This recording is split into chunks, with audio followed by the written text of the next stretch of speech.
the progression of history, just the progression of values and technology, and in being an enemy of progressive ideals, because Habermas is very much progressive, being an enemy of the Enlightenment, that automatically makes them some sort of conservative.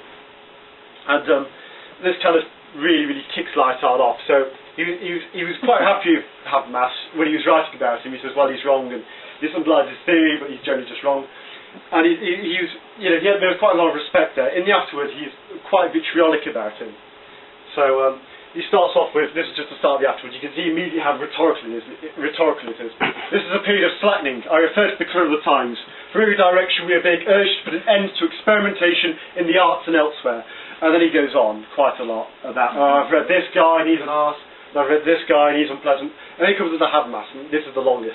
I've read a thinker of repute who defends modernity against those he calls the neoconservatives. Under the banner of postmodernism, the latter would like, he believes, to get rid of the uncompleted project of modernity, that of the Enlightenment. Jürgen Habermas, everyone has recognised him, he's quite well known, and you can see how nasty it gets worse, thinks that if modernity has failed, it is in allowing the totality of life to be splintered into independent specialities, the way language games divide things up, which are left to the narrow competence of experts. What Habermas requires from the arts is, in short, to bridge the gaps between cognitive, ethical and political discourses, thus opening the way to a unity of experience. So, to explain this, both Lyotard and Habermas, this is very strange. When you think of like the precursors to postmodernity, you think of characters like Nietzsche and these dudes. But for Lyotard, it was quite a surprising precursor for him, and it's the same one as Habermas, and it's Kant. Got a picture on him? Yeah, there he is. He had a big head, and he was a nerd. Immanuel Kant. Now, he wrote, as I said earlier, he wrote the Critique of Pure Reason, second half of the 18th century, towards the end of it, the Critique of Pure Reason, the Critique of Understanding, and the Critique of Pure Judgment. And it's the Critique of Pure Judgment, the third critique, which Lyotard's interested in. Now, for Habermas, as I said, he's very much, as I said, he's got this idea of the disconnection between the system and the life world. And he believes that as language is rationalised, it's separated into states which are descriptive, so there are states which are moral, to do the administration, to do justice, and things which are aesthetic and expressive. And, so you've got these three different spheres which occur around the time of modernity. You've got the scientific sphere, you've got the moral normative sphere and the aesthetic sphere, and they all eventually specialise in their different areas. Just take the artistic sphere, it's a little bit easier to grasp. You eventually get art for art's sake, and art no longer being in the service of the church. Art is now, in the end of the 18th century, just around about before the French Revolution, you get a sphere of aesthetic discourse and criticism. Starting off the Scottish Enlightenment, and amongst the bourgeois population, they begin to go to art shows and debate about art. And art becomes this thing separate in itself.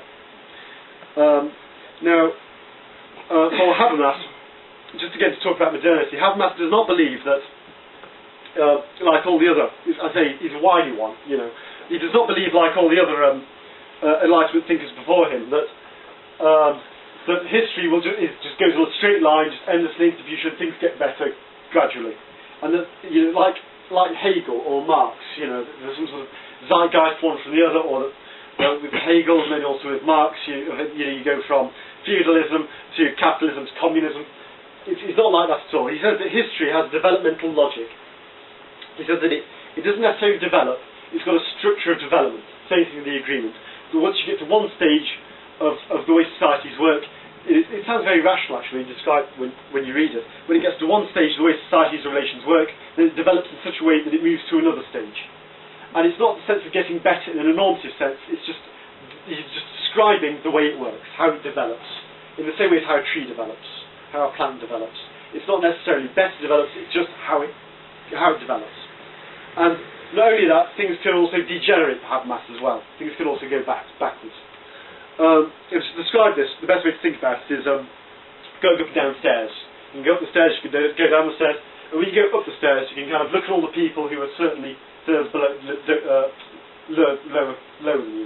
When you go down the stairs, you can't see as much as you did before and previously. So the sense when you develop, when societies develop, when knowledge develops, there's a sense of development in the sense that you can see more, you can understand more than what the than what it was previously. So it's not like this Foucaultian idea of there being separate epochs and they've all got their own ways of understanding culture and reality. There's no actual development and history just circular and we just strip or anything like this. It does go in a line, depending if humans are generally strong enough to progress history like that, and it is about whether people can do it, rather than things being just individual and, I'll say, Lyotard's understanding. So what Habermas believes in terms of aesthetics is, well, he's having a big go. Lyotard has a big go at Habermas's aesthetics, starting this afterwards. Now, Habermas's aesthetics are quite uncomfortable with Habermas's overall theory, and I say it's like this underlying postmodernism within the modern deconstruction. It's like this underlying effaced thing in his theory, compared to the moral and the normative, which he puts lots of attention on. It's like this thing which kind of undoes it slightly. He deals a lot with aesthetics in his essay Modernity, an Incomplete Project, which is worth reading. For Habermas, how things aesthetically function is that because they can't really have a content like a moral content, a descriptive content, and art for art's sake, things eventually specialise in themselves and art gets better in itself, they eventually just lead to nonsense experiments like abstract expressionism and then displaying urinals and things like that. So how can really aesthetics work? For Habermas, it's one of presentation. Because things get so specialised, because the sciences and the way the law works, they constitute learning processes as they develop, they get better. Because they get so specialised and under the command of experts, what aesthetics can do, what literature can do, what art can do, what all these things, is make it presentable to the Muppets like us, to the life world, in some sort of easy and understandable and digestible way. Now for Lyotard, this is, very much sounds like socialist realism, Stalinism, something like that. And Lyotard accuses Habermas, says of Habermas, get rid of, what the, this is really annoying. Okay, so he says, this gets quite grim, if Habermas understands the task of derealisation as an aspect of the repressive desublimation which characterises the avant-garde, it is because he confuses the Kantian sublime with Freudian sublimation. I'll talk about this in a second, it's not too hard. And because aesthetics has remained for him that of the beautiful. Now, the pretty. That's going to have a more nasty ring when we learn about Lyotard's aesthetics, but when you read it, it does sound pretty grim. It comes at the end of this paragraph. Aesthetics has remained for him that of the beautiful. Now, what it just means by sublimation is the avant-garde desublimation and Habermas's idea of sublimation. When you've got certain neuroses repressed, you would give them out, you make a picture. And that way it's sublimated. It's a non-obsessional, non-neurotic way of just releasing tension by sublimating them into something beautiful and wonderful. Making it sublime. Desublimation is what the avant-garde do. They just, take things to pieces. So, think of Picasso. He'll take neoclassicism and then he'll pervert it in some sort of way, and he'll show noses at the sides, shirts and nose. And this is the kind of aesthetics which Lyotard really, really likes. So Habermas's aesthetics for Lyotard are just modern. They're not modern. They're pre-modern. It's just presenting pictures and telling people what to think and what to do. And he calls it the beautiful. And this is the Kantian concept of the beautiful as well. The beautiful for Kant was when the images of things, when what is presented to you, the case, the art which is presented to you, is understandable within the concepts of reason. You can get a grasp of it. So when you see a flower, it's really, really pretty, and you can just generally understand the way it works. Whereas the sublime is not the beautiful, it's when what's there goes beyond the powers of reason.